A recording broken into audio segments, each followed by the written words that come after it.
His love of music was diverse. Nobuo Uematsu is very melody-focused. He really likes the Beatles, bluegrass.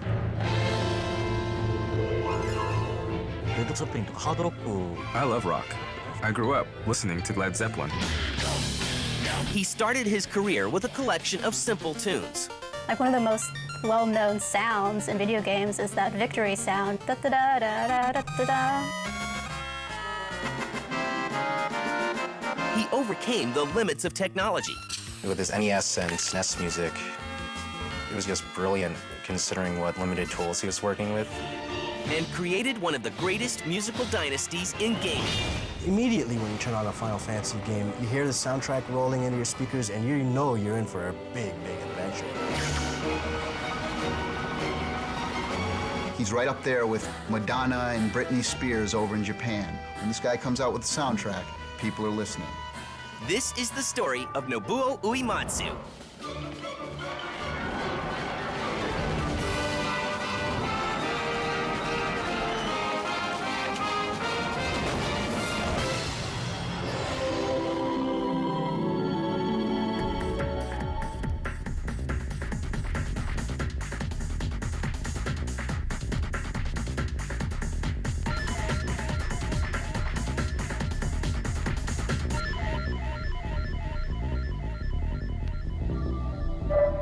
On March 21st, 1959, Nobuo Uematsu is born in Kochi City, Japan.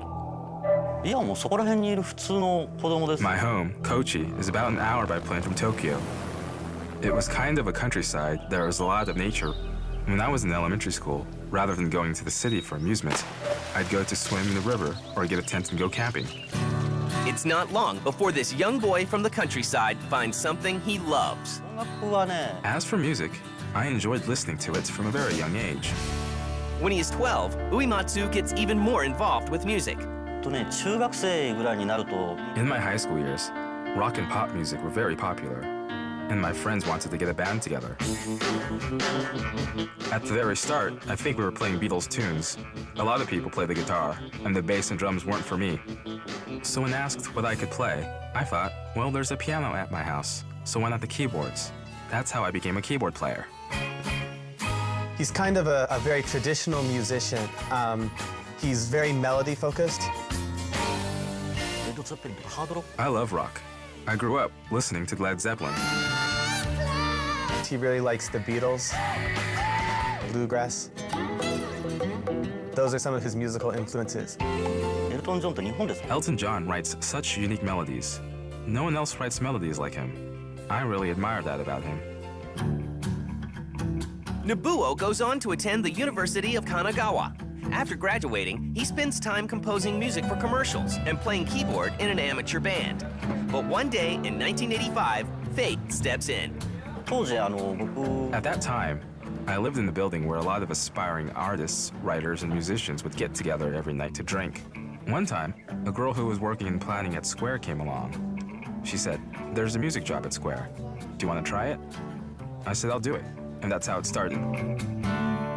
Square was a very small publisher in Japan. They'd come out with a number of RPGs for the tiny floppy disk type games for the Nintendo Famicom here in Japan.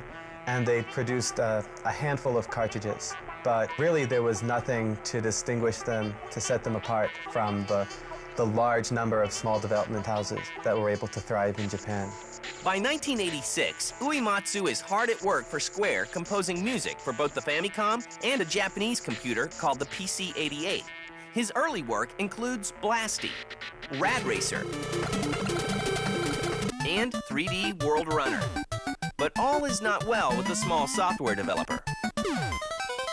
Square made a ton of games, and some of them stuck, but not all of them were popular. Even though they had a small level of success, they were in a fair bit of financial trouble. Really, they needed not just a hit, but a mega hit if they were going to keep the company around. Now that Uematsu has a job doing what he loves, the company he works for might go under. However, Square still has one more game up its sleeve, and Uematsu is tapped to be its composer.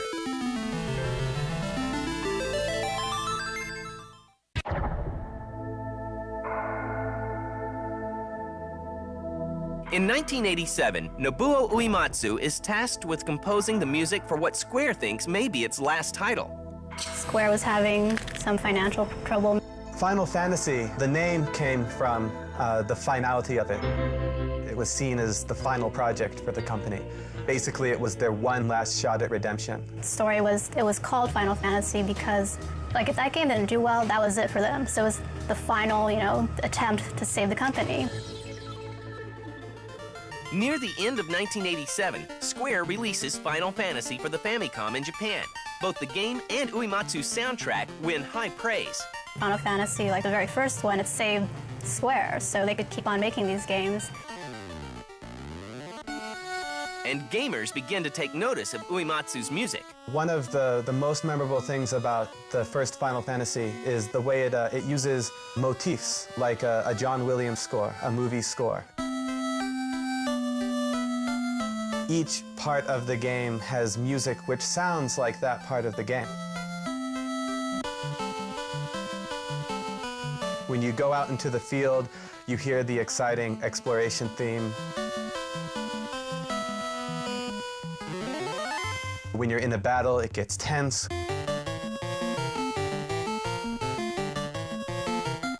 When you're in the ice cave, it's mysterious. At each stage of the game, he came up with a really great and fitting song. Many different styles that really strung together made a soundtrack.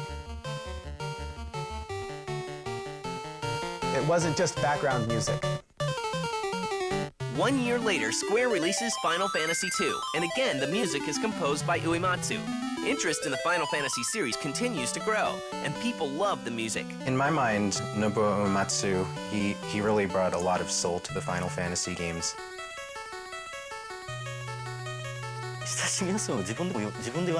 Well, it's simple music, so it's easily received by people. It's easy to understand. And what I'm trying to do, also what Final Fantasy is trying to do, is not say something complicated.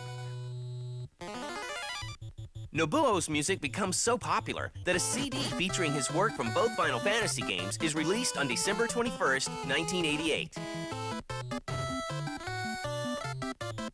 Like, one of the most well-known sounds in video games is that victory sound when you defeat somebody in a Final Fantasy game. It's like da-da-da-da-da-da-da-da. Like, everyone recognizes that music if they played any Final Fantasy games. And also, the Final Fantasy II Nintendo game had this score that was really beautiful. In 1989, Uematsu composes the music for Final Fantasy Legends on the Game Boy.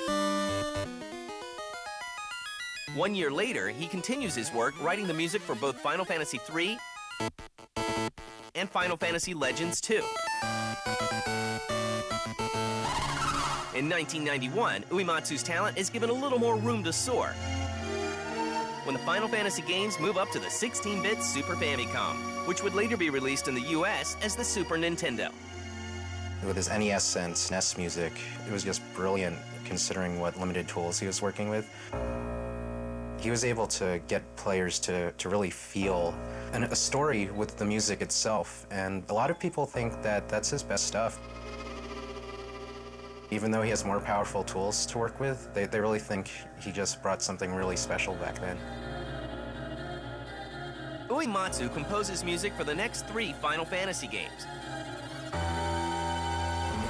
and also lends a hand by writing some pieces for the hit RPG Chrono Trigger. Final Fantasy VI was a graphical powerhouse. It was the most beautiful game you'd ever seen. It had a fantastic musical score. The music is widely considered to be Nobuo Uematsu's best score. It has close to 100 tracks. Each of the 14 playable characters has their own theme. There's a large variety of music for the different locations, for the enemies and bosses. It's just chock full of music, and it's some of the best work he's ever done. But even with the new advancements in game hardware, Uematsu is still limited by technology. I think compared to what we can do now, limitations were huge.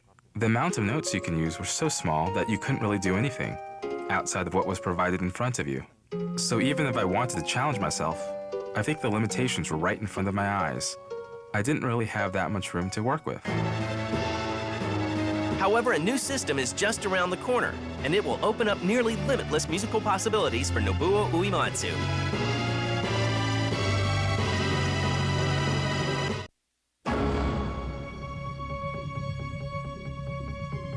By the time Sony releases the PlayStation in 1994, there are 14 CD soundtracks featuring Uematsu's music in retail stores across Japan. The Final Fantasy games are now an established franchise, and Uematsu is one of the most respected composers in gaming. In 1997, Final Fantasy VII is released for the PlayStation and sells over 9.2 million copies in its lifetime. Nobu just blows me away. I'll listen to like Final Fantasy VII, and I'll be listening to this music and this great orchestral scores and choirs and everything. And after Final Fantasy VII, I'm like, that stuff's amazing.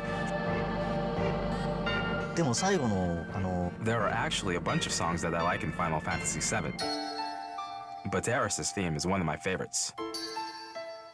I also like the opening sequence where Aeris walks out and a motorcycle goes by. And then you see the smokestacks. And then the logo pops up. And then, going from that transition into the actual game,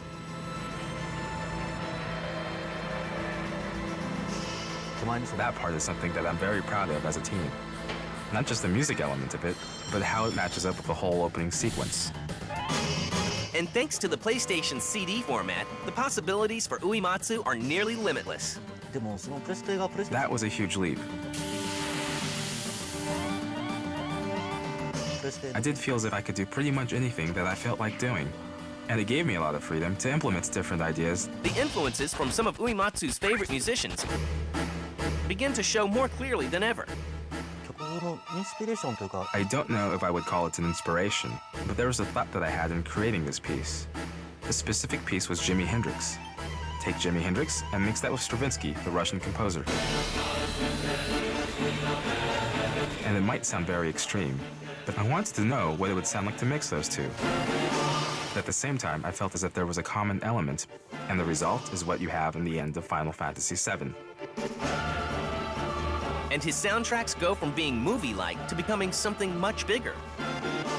First of all, the big difference is in the playtime. A movie is 2 hours, but a role-playing game like Final Fantasy is at least 40 hours of material. So the number of pieces of music needed is really enormous. It's always daunting. He completely breaks the mold. He's not doing like the ice level music. Here's a guy that just pours emotion into his music. Also, I have to predict what the player will be feeling. Unlike a movie where the audience has the story played out in front of them, in the case of games, the player decides. I think I'll go to this town, or no, maybe not. And when the soundtrack to Final Fantasy VII is released on CD, the results are stunning. The Final Fantasy VII soundtrack, there is no video game soundtrack in the world that has sold more copies than the Final Fantasy VII soundtrack. He's right up there with Madonna and Britney Spears over in Japan. When this guy comes out with the soundtrack, people are listening. Just when gamers think it can't get any better, in 1999, Uematsu creates another incredible soundtrack for Final Fantasy VIII. And then Final Fantasy VIII comes out, and I'm like, oh my God, the opening cinematic, and I'm like, I got goosebumps going on.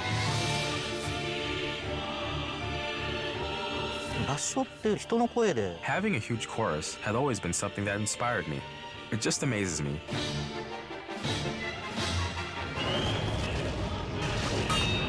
It is a big difference than just using instruments. Final Fantasy VIII is probably my personal favorite. And for the first time, Uematsu teams up with Asian pop icon Faye Wong for the song Eyes on Me. The single wins Song of the Year at the 14th Annual Japan Gold Disc Awards in 1999. It is the first time music from a video game wins this award. Once in a while, I will go to a CD store and I'll hear Eyes on Me playing in the background. I start thinking, oh, that's such a familiar tune. I remember listening to that song a long time ago. And then it will dawn on me, oh yeah, I wrote that music. The fact that Eyes on Me gets played all over the place is one piece that I'm happy about. In 2000, Final Fantasy IX is released. Uematsu composes 160 pieces of music for the new sequel. Nobuo also expands beyond games. He writes the theme song for the anime series Ah, My Goddess, and even contributes to albums by Japanese pop stars. But has the talented composer reached the peak of his fame?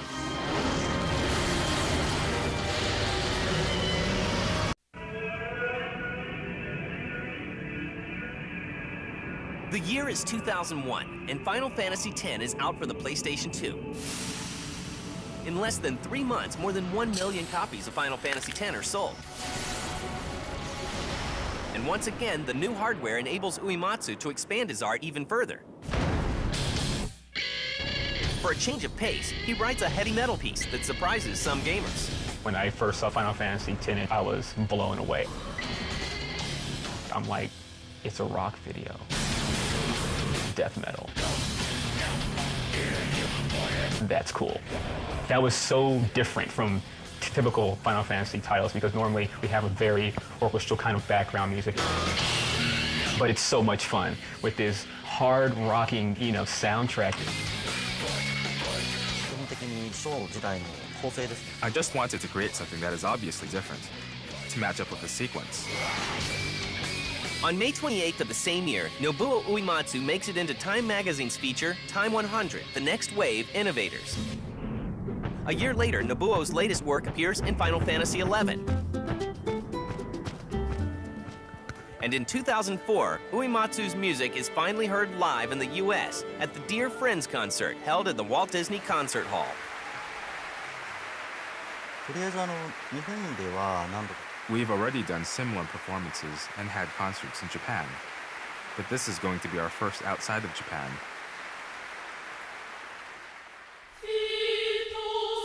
And I guess the main thing that I want to see is the reaction of the audience in the States. I've never seen that, so that's going to be something I really want to take home with me.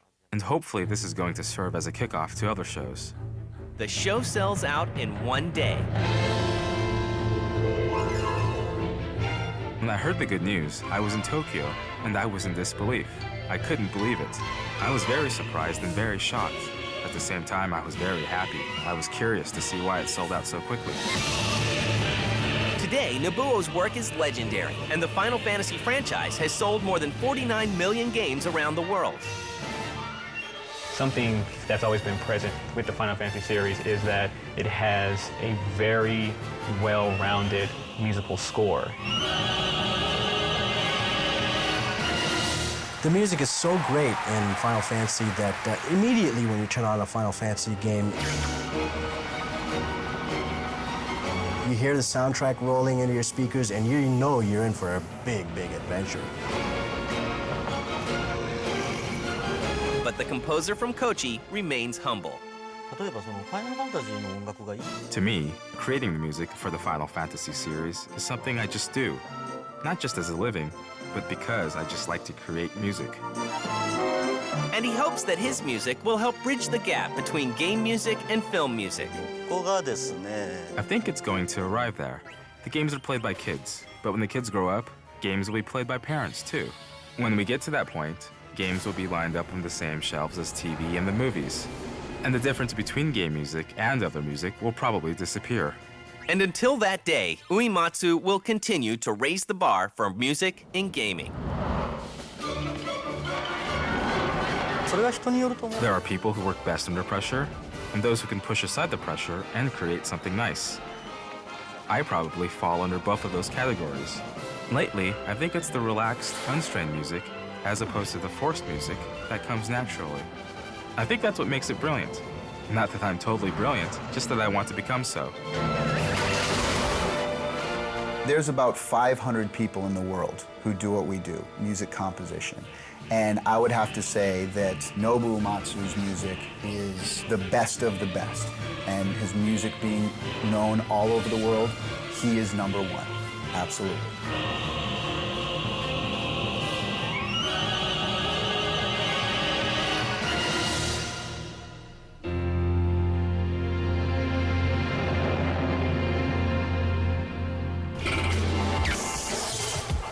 It all started with Easter eggs. Before you know it, I couldn't get enough of God mode. When I don't punch him in, I get a little weak. I thought you were supposed to go backwards in Pitfall. I can't even make it through 2 levels without infinite ammo. I can't remember a time when I didn't use codes. They made up the codes, I just used them. No one's gonna find out. Get the latest cheat codes and walk-through strategies for Grand Theft Auto San Andreas. Write the homie to see if you got what it takes. Cheat season premiere, January 18th at 10 Eastern, 7 Pacific.